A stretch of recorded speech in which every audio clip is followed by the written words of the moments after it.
Hello, and welcome to the 18th episode of the LI Law Podcast. I am your host, Zahava Schechter. The premise of this podcast is to feature issues, developments, and topics affecting the law and how it relates to the 8 million of us who live or work on Long Island, New York, which includes Nassau, Suffolk, Queens, and Kings counties. If you live or work on Long Island, this podcast on local and state legislative and judicial decisions is for you. Our guest on this episode is Lisa Albinowski, New York State licensed associate broker with Coldwell Banker Residential Brokerage. Lisa offers resources for empty nesters, boomers, seniors, and their families, as well as first-time home buyers.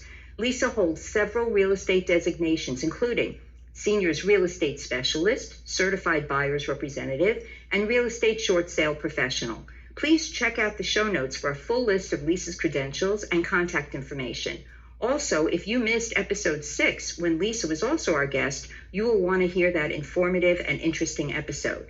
Please keep in mind that we will not be providing any legal advice to specific questions. Lisa, welcome to the podcast. Thank you so much for having me, Zahava. So please tell our listeners about you and your business. I've been a real estate broker for about 18 years, and it's my full-time career. I enjoy helping people. I hold several designations, as you said, and I am very passionate about the seniors all the way down to the first-time home buyer and everyone in the middle. Okay, well, sounds great. So we have a lot to talk about. Let's get right into it. Let's start with the new SALT law. What is it and how does it affect Long Island homeowners? So the SALT tax law is a Revenue Act of 1964, which was later named Specific State and Local Tax. The acronym is SALT.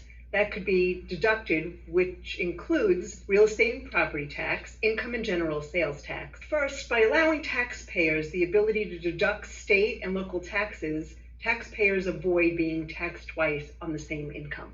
So how has the $10,000 cap on SALT deductions affected the real estate market? For example, has it spurred demand on Long Island for homes with lower property taxes? Lower property taxes are a wish for everyone on Long Island.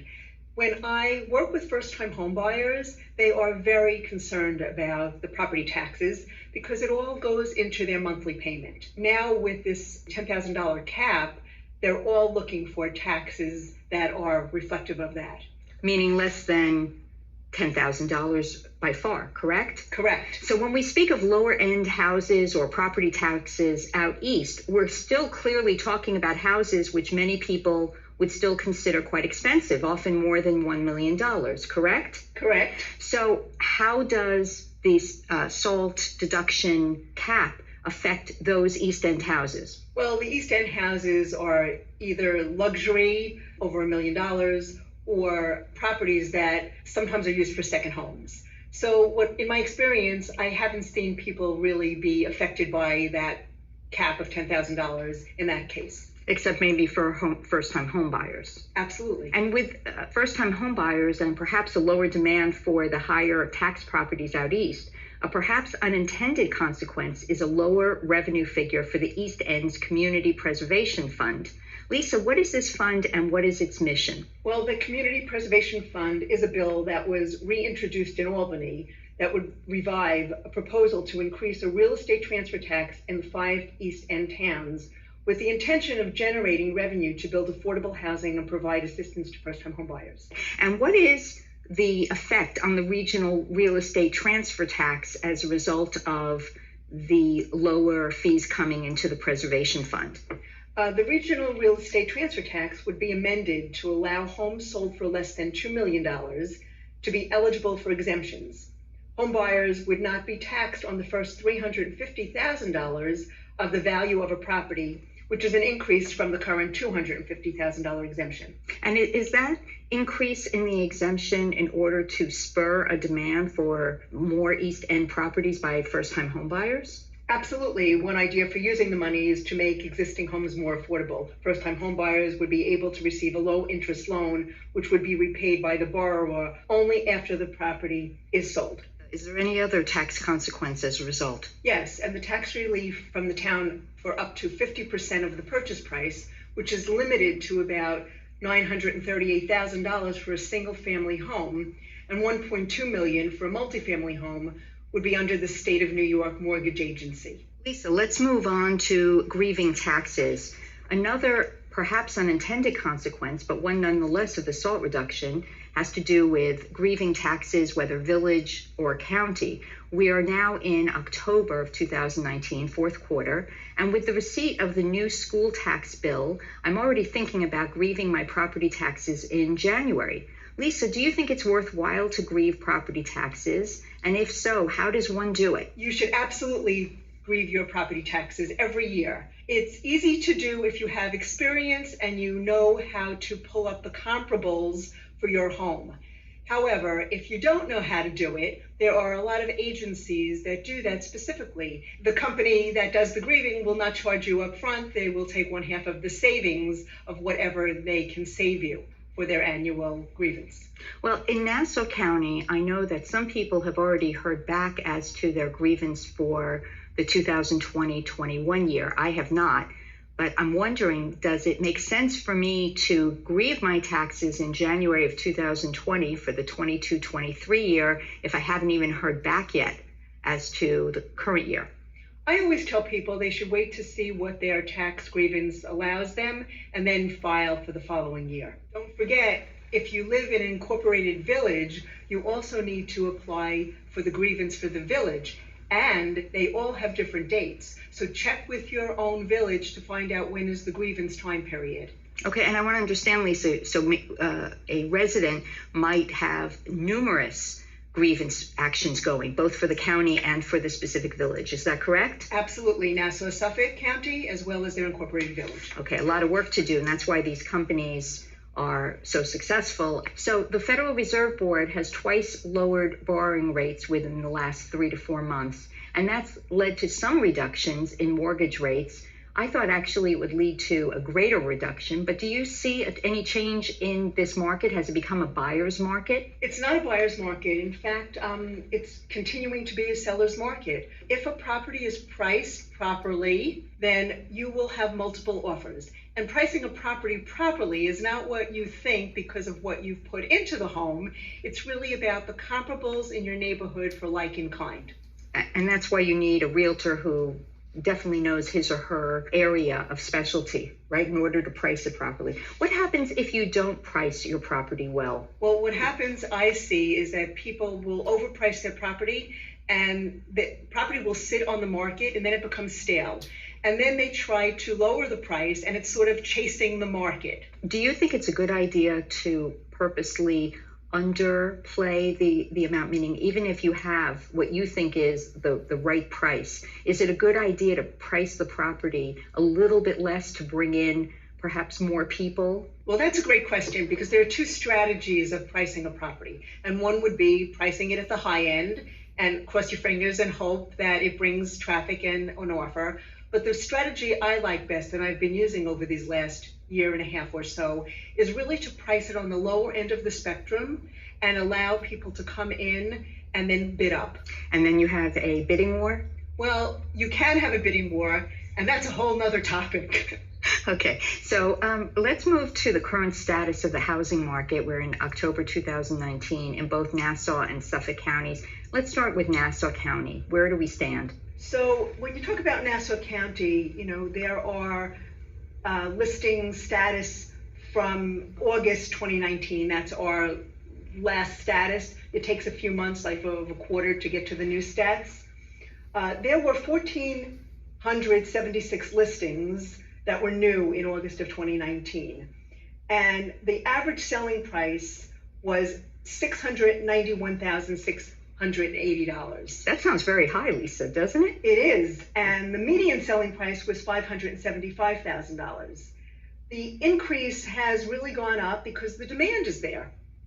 Is the demand all over the county or in the bigger cities, or do your figures not tell you that? It's overall, and the supply change is minus 3.5%. So the demand is greater than the supply has, hence driving up the price. Okay, so basically I think you're saying that the inventory is less, there are fewer available homes, and as a result the buyers are now worried that they may be pushed out of the market and not find the right house, so therefore they're paying higher prices in order to get a house that they want. Is that correct? That's exactly what's happening, and that's why you're having multiple offers. Interesting. And what's happening in Suffolk County? And Suffolk County, there were 1,893 new listings in August, and the average sales price there is pushed up also to $498 to $442, and the median selling price was $425,000, and the supply change there was about 0.5%. So in Suffolk County, there's less of a demand, and the inventory isn't going down as much as Nassau. Is that what we're seeing? I think it's not really about that. It's that there's more of a supply. There's more houses clustered together in Nassau County. In Suffolk County, you have more space. Okay. And what do we expect to see, not that you're a fortune teller, what do we expect to see over the winter? Will those numbers change dramatically, or do we need to wait until the spring to see any kind of movement? That's a great question. If I had a crystal ball, I wouldn't be doing this.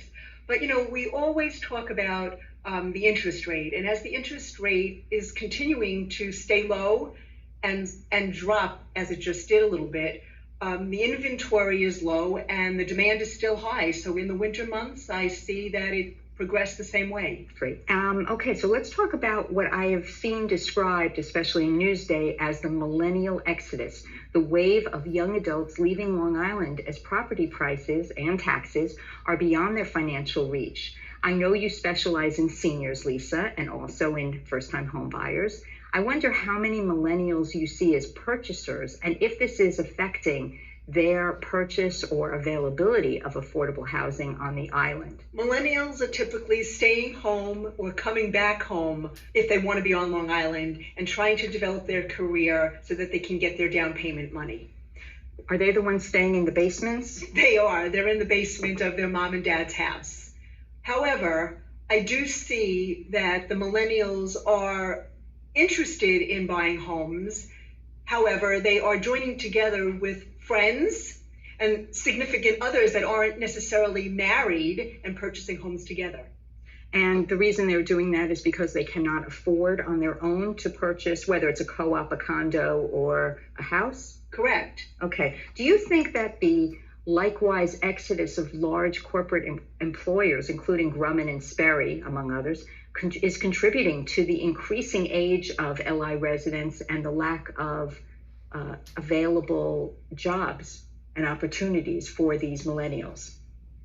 I absolutely agree, but I think what's happening is we're finding that more and more of these millennials who are staying here are developing their own little niche for entrepreneurship. And these entrepreneurs are definitely in the market to buy homes once they accumulate enough down payment and if their credit's good and they pay off their student loans. And now to a matter which we are following with great interest. The Village of Great Neck is considering a variance to the owner of property upon which a 4-story apartment building will be built. The 50-foot tall structure will have 44 units and is located at the intersection of Middle Neck Road and Guthisle Lane. The property is owned by a corporation. Residents want to know the names of the persons who own the shares and control the company. Great Neck's mayor opined that the public is not entitled to know more information as to the corporation's ownership and said that the names would be on the application form once the architect's proposal is accepted. This is the third proposal in Great Neck within the past 3 months in which a developer has proposed to construct a new large building on a major road which borders a narrow side street with a dead end.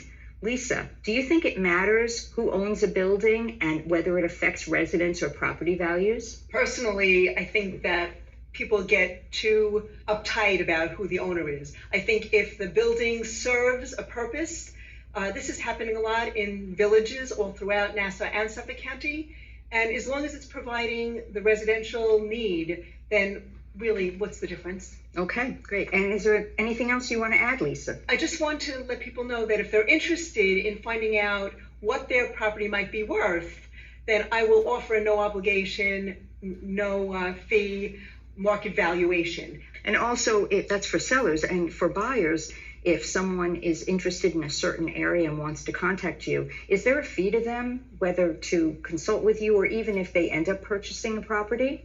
So as a buyer's representative, I have that designation as well. There's no fee. I will consult with somebody and help guide them through the process, even if they're not pre-approved yet for a mortgage, and there's no fee. And if, to our listeners, if you do not understand any of what Lisa just said, because she is definitely an expert in her field, please look at the show notes and contact her, because she is a wealth of information and will certainly guide you on the path. And that's it for our 18th episode. Thank you, Lisa, for coming on the podcast today. Thank you very much, Zahava. And to our listeners, be sure to download this podcast on iTunes, Stitcher, wherever you get your podcasts. And while you are there, please rate us with a review that could start. I just heard on the LI Law podcast that some villages require a permit before a homeowner may cut down a tree on his or her own property. In Roslyn Estates, a homeowner was fined $160,000 for violating the village code by cutting down 16 trees on his own property. He and the tree company are now in court trying to settle the case. Wherever you live on Long Island, be sure to check your local rules as to requirements to obtain permits for any work on your property. The LI Law podcast lets you know what's going on Long Island. It is your podcast for local tips which educate and entertain. Thanks for listening.